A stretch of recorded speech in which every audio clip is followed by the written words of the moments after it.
Assalamu alaikum everyone. Today I will discuss a scene passage. The name of the scene passage, How to Brain Negotiates Traffic. এটা হচ্ছে unit 2 traffic education traffic শিক্ষা lesson 1। এটার অর্থ হচ্ছে how your brain নেগোশিয়েটস traffic. অর্থাৎ traffic বলতে এখানে বুঝিয়েছে যে যানবাহন যখন অর্থাৎ তুমি যখন একটা ড্রাইভিং সিটে থাকো, কোনো বাস অথবা কোনো কার অথবা কোনো মোটর বাইক, সেক্ষেত্রে তোমার ব্রেনটা কিভাবে কাজ করে এগুলো নিয়ে এটার হচ্ছে আজকে আলোচনা। চলো আমরা প্রথমেই সিন প্যাসেজটা পড়া শুরু করব। তোমাদের সিন প্যাসেজ পড়ার আগে আমি বলে নেই যে তোমরা সিন প্যাসেজটা পড়ার আগে অবশ্যই বই নিয়ে বসবে, বইটা সামনে রাখো, তাহলে তুমি খুব ইজিলি বুঝতে পারবে। আর হচ্ছে তোমরা আরেকটা কথা সেটা খেয়াল করবা, যেই ওয়ার্ড মিনিংটা আমি এখানে বলবো, যেই ওয়ার্ড মিনিংগুলো একটু ডিফিকাল্ট সেগুলো আমি 2-3 বার বলবো, তোমরা এগুলো সাথে সাথে নিচে দাগ দিয়ে পেন্সিল দিয়ে এটার উপরই লিখে রাখবা বা বইয়ের আশেপাশে মার্ক করে। যেমন মনে করো এখানে ড্রাইভিং সিট, ড্রাইভিং, হ্যাঁ, তাহলে বা স্টিয়ারিং এটার অর্থ তুমি জানো না, তাহলে এটার উপরে লিখবা এক। আর বইয়ের দেখো একদম এইখানে তুমি এক লিখে তারপর এখানে অর্থটা লিখে ফেলবা, অথবা তুমি এটার নিচে এগুলার সাথে সাথে তাহলে তুমি এই ছোট্ট করে পেন্সিল দিয়ে তুমি লিখতে পারো। It will be very helpful for you further study. চলো আমরা শুরু করি। ওয়েন ইউ আর, এটা কিন্তু তোমাদের অনেক ইম্পর্ট্যান্ট একটা প্যাসেজ। ওয়েন ইউ আর, যখন তুমি ইন দ্য ড্রাইভিং সিট, যখন তুমি ড্রাইভ করতেছো, ড্রাইভিং সিটে তুমি রয়েছো, অব আকার, একটি গাড়ির, ইউ হ্যাভ দ্য স্টিয়ারিং হচ্ছে কোনটা, ওই যেটা ধরে এই ডানে বায়ে যেগুলো নেয়, এটা হচ্ছে স্টিয়ারিং হুইল বলা হয় এটাকে। স্টিয়ারিং হুইল মানে স্টিয়ারিং চাকা, একটা গোল জিনিস যেটা এদিকে দেখা যায় যে রেঞ্চিং করলে এদিকে যায়, এদিকে করলে এদিকে যায়, এটা হচ্ছে steering. And the horn in your hands, horn হচ্ছে যেটা দেয়া ওই যে মিউজিক্যাল যে কম্পোনেন্টটা রয়েছে, অর্থাৎ মানে যে শব্দটা করে এটা হচ্ছে কি হর্ন ইন ইউর হ্যান্ডস, এটা থাকে তোমার হাতে। The brake and the accelerator, brake হচ্ছে কি যেটা দ্বারা গাড়ির থামায়, আর অ্যাক্সেলেটর হচ্ছে যেটা দ্বারা গাড়ির গতি বৃদ্ধি করে। অ্যাক্সেলেটরে যত চাপ দিয়ে রাখে গাড়ির গতি তত বাড়তে থাকে। The brake and accelerator under your feet, তাহলে ব্রেক আর যে অ্যাক্সেলেটরটা রয়েছে এগুলা থাকে হচ্ছে তোমার পায়ের নিচে, ফিট। আইস ওপেন, আইস চোখ খোলা থাকে, আইস ওপেন লুকিং অ্যাহেড, সামনের দিকে তাকানো থাকে, লেফট অ্যান্ড রাইট, ডানে বায়ে। The same can be said, ঠিক একই রকম কথা বলা যায়, can be said about a motorcycle rider, অর্থাৎ একজন মোটরসাইকেল রাইডারের ক্ষেত্রে একই বিষয়গুলো বলা যায়, উইথ সাম মডিফিকেশনস মানে সামান্য পরিবর্তন। তাহলে কিছু সামান্য পরিবর্তন নিয়ে একজন মোটর বাইক রাইডারের ক্ষেত্রে ঠিক একই নিয়মগুলো প্রযোজ্য। These are all very visible। এখানে দেখো দিস দ্বারা কোনগুলোকে ইঙ্গিত করা হয়েছে, এগুলো কোনগুলো, এই যে তোমার হর্ন, তারপর চোখের সামনে দৃষ্টি দেখা, তারপর হচ্ছে অ্যাক্সেলেটর, হ্যাঁ, তারপর ব্রেক, এগুলো দেখা যায় সবই ভিজিবল মানে হচ্ছে দেখা যায়, যেগুলো দেখার যোগ্য। তাহলে these are all very visible, এগুলো সব কিছুই দেখা যায়। বাট বিহাইন্ড অল, কিন্তু এই যে এগুলোর পিছনে দেয়ার ইজ সামথিং, এমন একটা কিছু রয়েছে, দ্যাট কিপস ওয়ার্কিং, যেটা কাজ করতে থাকে, আনসিন, অদৃশ্যভাবে। তাহলে এই যে ব্রেক, তারপর অ্যাক্সেলেটর, ডানে বায়ে তাকানো, তারপরে হচ্ছে গাড়িকে এদিক ওদিক নেওয়া, সময় মতো স্লো করা, আবার গতি বৃদ্ধি করা, তো এগুলোর পিছনে মূলত কাজ করে কি আমাদের ব্রেন, সেই কথাই এখানে বলা হয়েছে। And that is the central processing unit, CPU, কেন্দ্রীয় প্রক্রিয়াকরণ যে অংশটা রয়েছে এটা ইউর ব্রেইন, সেটা হচ্ছে কি আমাদের ব্রেন। শোনো, মানুষের ব্রেইন হচ্ছে পৃথিবীতে তৈরি আজ পর্যন্ত সবচেয়ে বড় কম্পিউটারের চেয়েও শক্তিশালী মানুষের ব্রেইন। সিপিইউ আর আর্টিফিশিয়ালি ইন্টেলিজেন্ট। তাহলে সিপিইউগুলো হলো, দেখো এখানে ছোট একটা এস আছে, প্লুরাল করা হয়েছে, যে সিপিইউগুলো রয়েছে এগুলো হচ্ছে কৃত্রিমভাবে বুদ্ধিমত্তা সম্পন্ন। অর্থাৎ এদেরকে যেভাবে প্রোগ্রাম সেট করা হয়ে থাকে, যেই কন্ডিশন এদেরকে দেওয়া হয়ে থাকে, এরা কিন্তু সেই কন্ডিশনের আলোকেই কাজ করে, অন্যভাবে কিন্তু তারা কাজ করতে পারে না। তাহলে সিপিইউস আর আর্টিফিশিয়ালি ইন্টেলিজেন্ট, এগুলো হচ্ছে আর্টিফিশিয়ালি কৃত্রিমভাবে, আর্টিফিশিয়ালি মানে কি কৃত্রিমভাবে এগুলো বুদ্ধিমত্তা সম্পন্ন machine and that are programmed to do specific jobs. অর্থাৎ দেখো আর প্রোগ্রাম হচ্ছে শিডিউলড, হ্যাঁ, মানে যেগুলোকে আগে থেকে ঠিক করা থাকে, এটা হচ্ছে কি programmed to do specific job, বিশেষ জব, নির্দিষ্ট কাজ তৈরি করার জন্য এগুলো আগে থেকে ঠিক করা থাকে। আন্ডার ফিক্সড কন্ডিশনস, নির্দিষ্ট কিছু অবস্থায়, অ্যান্ড জাজমেন্টস, এবং বিচার বিবেচনায়। অর্থাৎ দেখো যে প্রোগ্রামগুলো আগেই সেট করা থাকে নির্দিষ্ট কিছু শর্তের উপরে, আবার কিছু বিচার বিবেচনার উপরে ঠিক করে, তাহলে দেখা যায় যে আর ওইভাবেই দেখা যায় সিপিইউগুলো কাজ করে। But the human brain is intelligent by nature. তাহলে কিন্তু মানুষের যে ব্রেন, এটা হচ্ছে প্রকৃতিগতভাবে এটা হচ্ছে বুদ্ধিমত্তা সম্পন্ন। তাহলে ইন্টেলিজেন্ট বাই নেচার মানে প্রকৃতিগতভাবেই।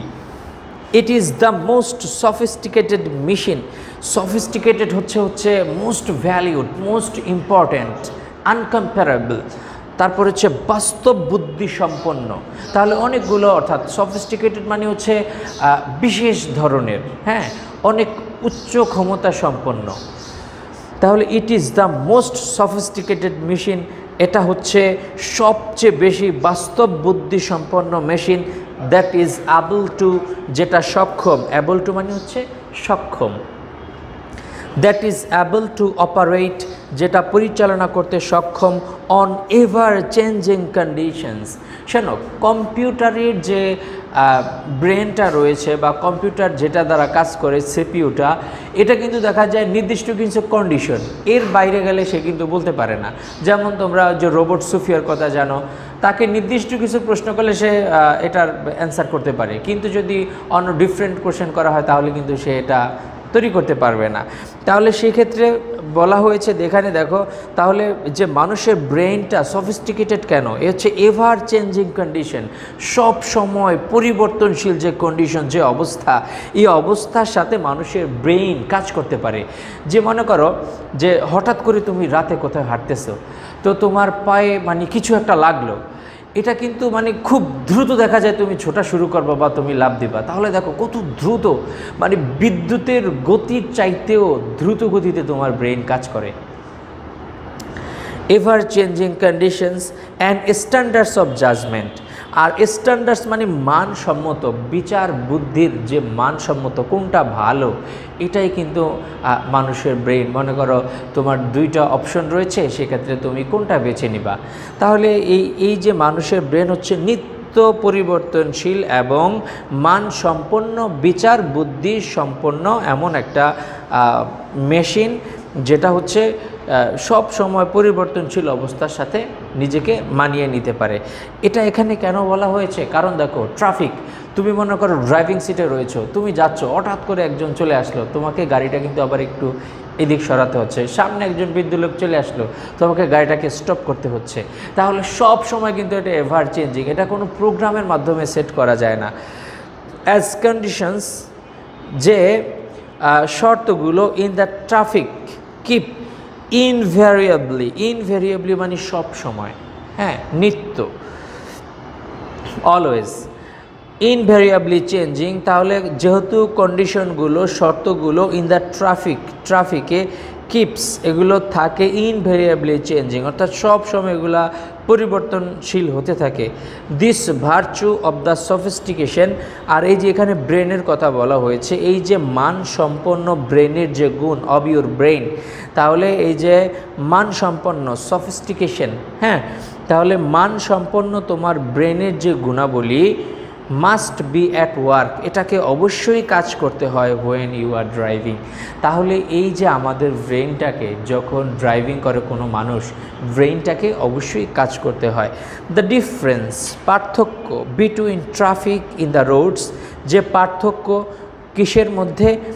ট্রাফিক ইন দ্য রোডস, রাস্তার ট্রাফিকের মধ্যে, অ্যান্ড হাইওয়েজ এবং highway, and racing circuit, racing circuit শোনো, রোডস আর হাইওয়ে, রোডস স্ট্রিট, যেমন স্ট্রিট হচ্ছে যে শহরতলির যে যেমন মনে করো একটা এলাকা থেকে আরেকটা এলাকায় যাওয়ার যে রোড, এগুলো হচ্ছে স্ট্রিট। আর হচ্ছে আরও বড় যে রোডগুলো মনে করো একটা থানা থেকে আরেকটা থানা, হ্যাঁ, এগুলো হচ্ছে তোমার রোড। আর স্ট্রিট, হাইওয়ে কোনগুলো? হাইওয়ে হচ্ছে এক জেলা থেকে আরেক জেলায় যাওয়া, হ্যাঁ, এক প্রান্ত থেকে আরেক প্রান্ত, এক দেশ থেকে আরেক দেশ, এগুলো হচ্ছে হাইওয়ে। আর রেসিং সার্কিট তোমরা জানো, টিভিতে তোমরা দেখেছো যে যে রেসিং কার যে প্রতিযোগিতা করে, তাহলে এই যে রেসিং সার্কিট, তাহলে এখানে বলা হয়েছে যে the difference between traffic in the roads, highway and racing circuit. তাহলে রেসিং সার্কিট আর রোড হাইওয়ের যে ট্রাফিকের গাড়ির অর্থাৎ যানবাহনের যে পার্থক্যটা, must not be blurring. Blurring তোমরা জানো যে ক্যামেরায় ব্লার করে ফেলে, পিছনে অস্পষ্ট করে ফেলে। অবস্কিউর ইনসাইড ইউ, অর্থাৎ তোমাকে যাতে যে একটা ব্রেন তোমার মানে রেসিং সার্কিট আর যে সাধারণ যে রোড হাইওয়ে, এর যে পার্থক্যটা, এই পার্থক্যটা যাতে তোমার মনকে অস্পষ্ট না করে ফেলে, এটা যাতে স্পষ্ট থাকে। দেখো রেসিং সার্কিটে কিন্তু কোনো বাধা থাকে না, কেউ থাকে না, এখানে খুব জোরে চালানো যায়। কিন্তু রোড হাইওয়েতে তোমাকে দেখা যায় যে কোনো অনাকাঙ্ক্ষিত পরিস্থিতির সামনে পড়ার জন্য সর্বদা প্রস্তুত থাকতে হয়। অনেক সময় দেখা যায় একদম 1 সেকেন্ডের জন্য একটা দুর্ঘটনায় পতিত হয়। আবার দেখা যায় 1 সেকেন্ডের 1 মিলি সেকেন্ডও দেখা যায় যে একটা দুর্ঘটনায় মানুষ পড়তে পারে।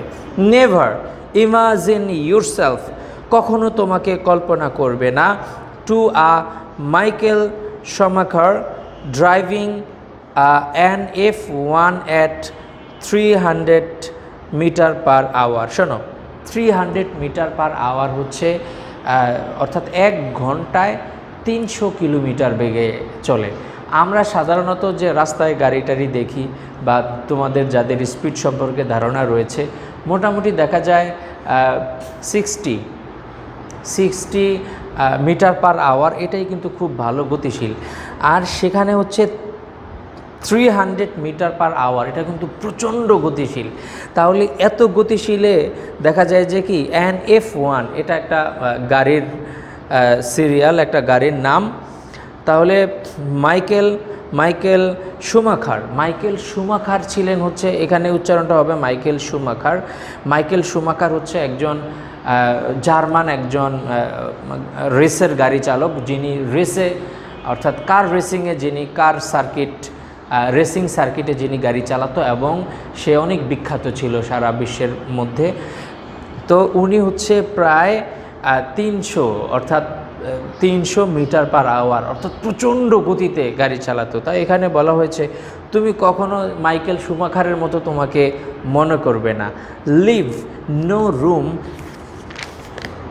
ফর ফ্যান্টাসি, অর্থাৎ মানে তোমার কোনো জায়গা নেই। রুম মানে হচ্ছে কিন্তু এখানে রুম না, জায়গা, অর্থাৎ কল্পনার কোনো জায়গা না। অর্থাৎ তুমি যখন ড্রাইভিং সিটে রয়েছো তখন তোমাকে কল্পনায় তুমি থাকতে পারবে না, সকল কল্পনা তোমাকে ত্যাগ করতে হবে। You must always be ready, তোমাকে সব সময় প্রস্তুত থাকতে হবে। টু এনকাউন্টার মানে ফেস, মুখোমুখি হওয়া, ব্যাটেল উইথ, সব সময় মুখোমুখি হওয়ার জন্য তোমাকে প্রস্তুত থাকতে হবে। আনএক্সপেক্টেড বিহেভিয়ার, অর্থাৎ যেগুলো তুমি চাও না, আনওয়ান্টেড বিহেভিয়ার, হ্যাঁ, তাহলে unexpected behaviour from any vehicle, যে কোনো গাড়ি ঘোড়া থেকে, অর প্যাডেস্ট্রিয়ান মানে পথচারী, পাজারবাই, তাহলে পথচারীদের কাছ থেকে তোমাকে সব সময় মানে প্রস্তুত থাকতে হবে যে তাদের কাছ থেকে তুমি আনওয়ান্টেড আনএক্সপেক্টেড যে কোনো আচরণ তুমি আশা করতে পারো, এটার জন্য তোমাকে প্রস্তুত থাকতে হবে। কিপ ইউর কুল মানে নিজেকে শান্ত রাখা। ইজ ইজি টু অ্যাডভাইস, এটা খুবই সহজ অ্যাডভাইস করা, যে কিপ ইউর কুল তুমি নিজেকে শান্ত রাখো। এটা অ্যাডভাইস করা খুবই easy but difficult to maintain, কিন্তু এটাকে মেনটেইন করা, এটাকে এইভাবে বজায় রাখা দেখা যায় এটা খুবই কঠিন। স্টিল ইউ মাস্ট অলওয়েজ রিট্রেন রিট্রেন মানে হচ্ছে কন্ট্রোল।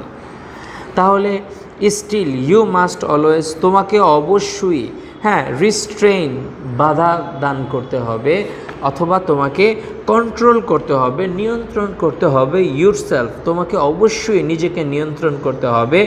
বিকজ কারণ at the end of the day, দিনের শেষে you don't want to be regarded, তুমি বিবেচিত হইতে চাইবে না অ্যাজ আ কিলার, একজন হত্যাকারী হিসাবে।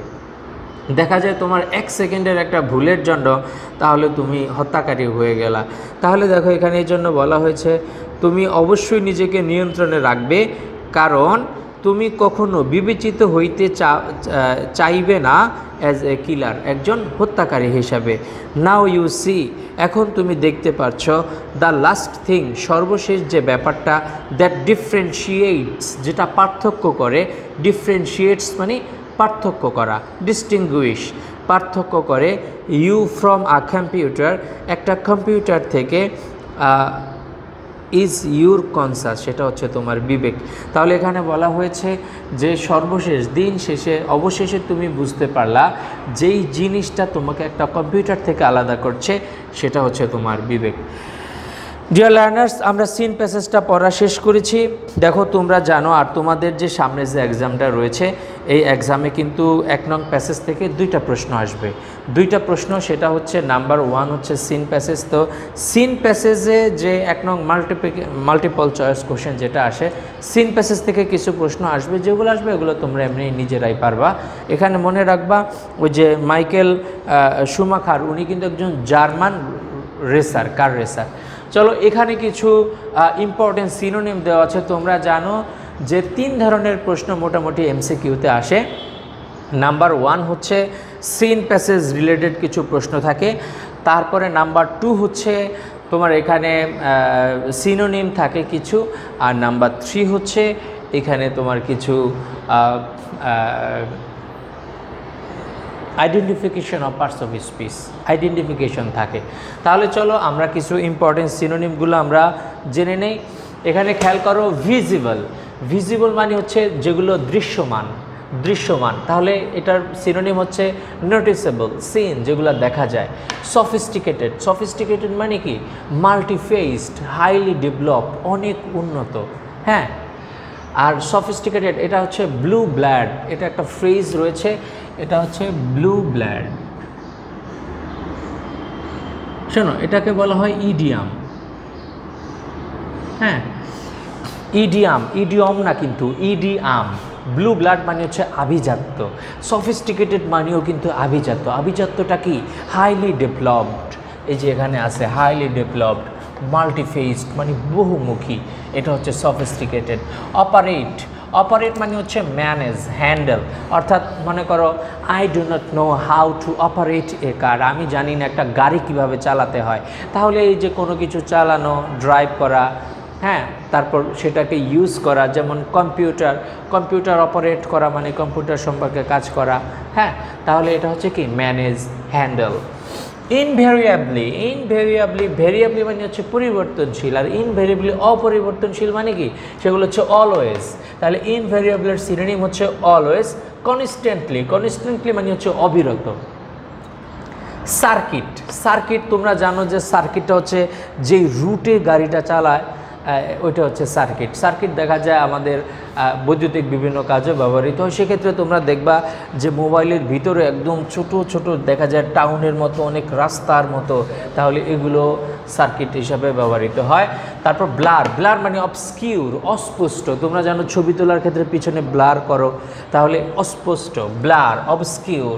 ইমাজিন, কনজেকচার, থিঙ্ক অফ, কল্পনা করা, ইমাজিন কল্পনা করা। ফ্যান্টাসি, এনকাউন্টার, ফেস, মুখোমুখি হওয়া, কোনো কিছুর মুখোমুখি হওয়া। ব্যাটেল উইথ, ক্লাশ উইথ, কোনো কিছুর মুখোমুখি হওয়া। রিস্ট্রেন মানে কি, কন্ট্রোল, কার্ভ, দমন করা, নিজেকে নিয়ন্ত্রণ করা। রিস্ট্রেন বাধা দেওয়া।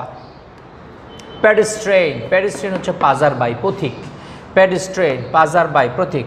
ডিফারেন্সিয়েট, ডিস্টিংগুইশ, কন্ট্রাস্ট মানে পার্থক্য করা। ডিফারেন্সিয়েট হচ্ছে পার্থক্য করা। এখানে দেখো কিছু অংশ এখানে দেওয়া আছে, তোমার বইয়ের দেখো একদম ফার্স্ট লাইনই দেওয়া আছে, when you are in the driving seat. এখানে দেখো হোয়েন ইউ আর খুব সহজে বোঝা যাচ্ছে যে ইউ এখানে সাবজেক্ট, আর এখানে অক্সিলারি ভার্ব, এখানে মেইন ভার্ব হিসেবে ব্যবহৃত হয়েছে। In preposition, article, driving seat, এটা এখানে নাউন। তারপর দেখো নাম্বার 2, দেখো ইউ হ্যাভ দ্য স্টিয়ারিং। দেখো তারপরের লাইনে কিন্তু আছে ইউ হ্যাভ দ্য স্টিয়ারিং, তাহলে স্টিয়ারিংটা কিন্তু এখানে নাউন। স্টিয়ারিংটা এখানে নাউন, কারণ দেখো এখানে আর্টিকেল, আর্টিকেলের পর যদি শুধু একটা ওয়ার্ড থাকে, একটা ওয়ার্ড মানে দেখো তোমাকে কিন্তু তোমার সেন্টেন্সে বিভিন্ন, যেমন প্রিপোজিশন দিয়ে ওয়ার্ড ক্লাসকে পার্থক্য করা হয়, কনজাংশন দিয়ে ওয়ার্ড ক্লাসকে পার্থক্য করা হয়, তো একসাথে যে ওয়ার্ডগুলো থাকে ঠিক একইভাবে এখানে দেখো আর্টিকেলের পর যদি একটা ওয়ার্ড থাকে সেই ওয়ার্ডটা সবসময় নাউন হয়। এখানে দেখো আছে যে you have the steering and, দেখো একটা কনজাংশন দিয়ে আলাদা করা হয়েছে, তার মানে এখানে স্টিয়ারিংটা হচ্ছে একটা নাউন। তারপর নাম্বার 3 দেখো আইস ওপেন লুকিং অ্যাহেড। আইস চোখ, ওপেন, ওপেন থাকে তাহলে সাবজেক্ট, ভার্ব। লুকিং দেখো দুইটা ভার্ব পাশাপাশি আসলে পরের ভার্বটা দ্বারা যদি উদ্দেশ্য না বোঝায় তাহলে সেই ভার্বটাকে আইএনজি ফর্ম করতে হয়, আর সেক্ষেত্রে ভার্বটাও হলো, সেই ভার্বটাকে সবসময় বলা হবে প্রেজেন্ট পার্টিসিপল। সেই ভার্বটাকে সবসময় বলা হবে প্রেজেন্ট পার্টিসিপল। আমরা তাহলে বুঝলাম যেই ভার্বগুলি ভার্বের আইএনজি ফর্ম, ভার্বের আইএনজি ফর্ম সেগুলো যদি অ্যাডজেক্টিভের মতো কাজ করে সেক্ষেত্রে সেটাকে বলা হয় প্রেজেন্ট পার্টিসিপল। অ্যাহেড সামনে, এটা অ্যাডভার্ব।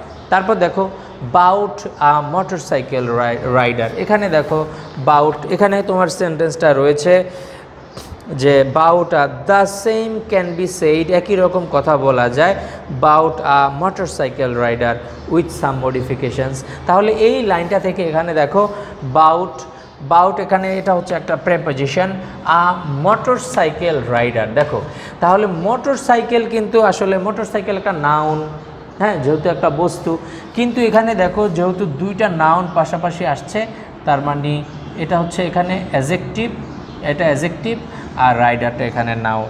তারপরে সর্বশেষটা দেখো that keeps working unseen. That keeps, দেখো এখানে দেখো একই রকম, এখানে দুইটা, একটা ভার্ব আছে, একটা ভার্ব আছে, তাহলে দ্যাট কিপস যেটা রাখে, ওয়ার্কিং আনসিন যেটা অদৃশ্যভাবে কাজ করে, তাহলে দুইটা ভার্ব আছে, ঠিক একই রকম এখানের মতো পরের ভাবটা উদ্দেশ্য না বোঝালে আইএনজি ফর্ম হয়েছে, যার কারণে এটা হচ্ছে এখানে এটা অ্যাডজেক্টিভের কাজ করছে, আর ভার্বের আইএনজি ফর্ম যখন অ্যাডজেক্টিভের কাজ করে সেটা হচ্ছে present participle. Thank you very much, thank you for being with me. আল্লাহ হাফেজ, see you in the next class.